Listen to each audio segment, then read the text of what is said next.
love rock music. It's like, I've always wanted that. The startups get that all the time, and I never get that. So thank you. That was really nice of you. So, I will say, I go to other demo days, but none is more special than this. And I love that we live in this time where like 9 startups are almost like rock stars, right? We have all these sports athletes and celebrities, and yet we come out here, they bring people together, we convene, we network, we get entertained, and I just think it's fantastic that this is the world we live in and this is the place we get to be tonight. So thank you for inviting me to say a few words as well. As Jane mentioned, I'm a partner with F-Prime Capital, but also a co-founder. My own background, she said, I started in financial services. I think you left out my very early job was at JP Morgan here in New York, and I lived for a number of years here working in financial services, but then I went into enterprise software. And it was about 10 years ago that I joined the Fidelity ecosystem world. F-Prime Capital, its predecessor fund, had invested in one of my companies, Into Networks, where I was an early employee. But I felt really lucky to get back into financial services about 10 years ago and be here at a time when things really started to click and take off. And so as the topic for tonight, I thought the topic on my mind a lot, and my partners at F-Prime Capital, I think for a lot of us here, is, will this really exciting last 5 years, this run that we've had, will it continue? What does that look like? So in a full 10 minutes, I'm going to try to share a few thoughts on that. And while many of you may kind of agree with the general direction, hopefully I'll share some interesting data points along the way too. So Gene largely said this. I'll just introduce F-Prime Capital. So we're affiliated with Fidelity Investments. We have a single LP in the owners of Fidelity, but our sister funds overseas are called 8 Roads. But we're a very global VC firm. We've been investing for about 50 years, and we love fintech, but it's not the only thing we do. We also have a large enterprise portfolio and healthcare portfolio as well. So where should we start? I thought as far as the conversation goes, the numbers help ground everything. And if you look at this, and we step back to the past, and maybe I'll just ask a quick question. How many, with a show of hands, how many people here were working in financial services in 2007, so 10 years ago?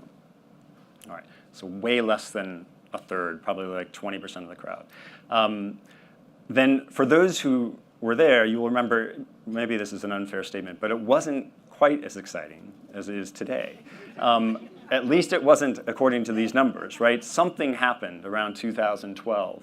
And for the last 20 years, even if we went back farther, the fintech VC side of things bumped around $1 billion. It was a really niche area. And things started to change. And so clearly we're in an exciting time. Will that continue? Part of the discussion. But if you look back at what it was like in 2012, if you can see this slide, this is when fintech meant selling tech to financial services, right? It was hardcore stuff selling to enterprises. There was a lot of brokerage equipment. It was low latency routers and switches. It was exchanges. And many of these deals were backed by dealers, by the sell side or by the buy side, right? So it isn't the Credit Karma and Affirm and Plaid and Quovo that we kind of think of today. And we still have a mix of this today, but it was definitely a different time, right? So what happened is one question that I like to ask, and I think it's hard to underestimate the crisis of 2008 and that loss of confidence in large incumbents and the role that played. But that wasn't the most important role in my mind. It was a nice catalyst in some ways for allowing startups to arise. But it was really around 3 tech drivers. There was cloud, computing, and APIs.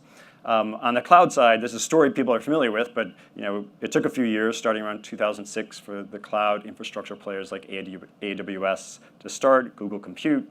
You can see the mobile phones and the smartphones coming in, and it was really several years later, around 2012, when those things started to take off. And then we have 3 million users in a matter of 5 years.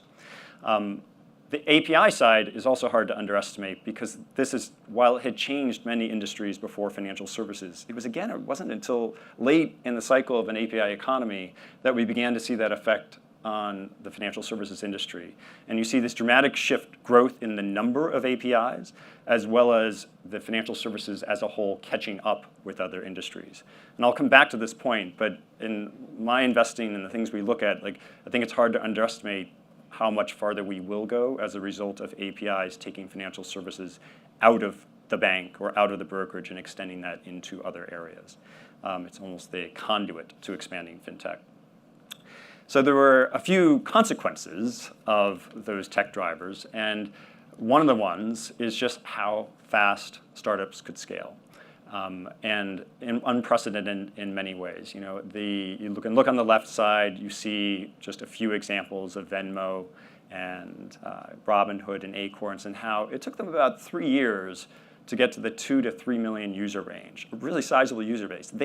And that is in comparison to just E-Trade as a disruptor of its own time that took 10 years to get to the same point at a customer acquisition cost, a CAC of 10x more.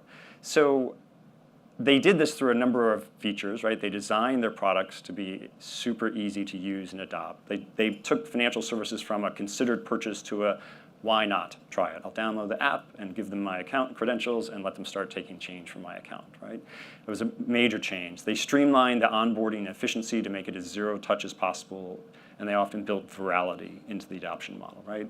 And it's amazing to watch this. There's a lot of debate about the unit economics of players like this, and yet they are working on many levels, and they are getting to scale, which gives them a lot of new dimensions as well. So the result of this kind of fast growth is, of course, a series of unicorns, something we're all familiar with. It's still almost worth stepping back and saying, in a 5-year, 6-year period, to have produced this many billion-dollar-plus companies in financial services is impressive. And by the way, my daughter told me that unicorns are not black. They should be pink and orange and purple. So apparently, if they do exist, they don't exist like this. So this is the present, and I think the question is, where do we go from here? So I'll repose the question of, if I go backwards, sorry. Oh, there's no backwards on this. We're done.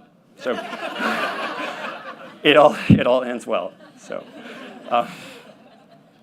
is there a way to go back like 4 slides? One more. Keep going.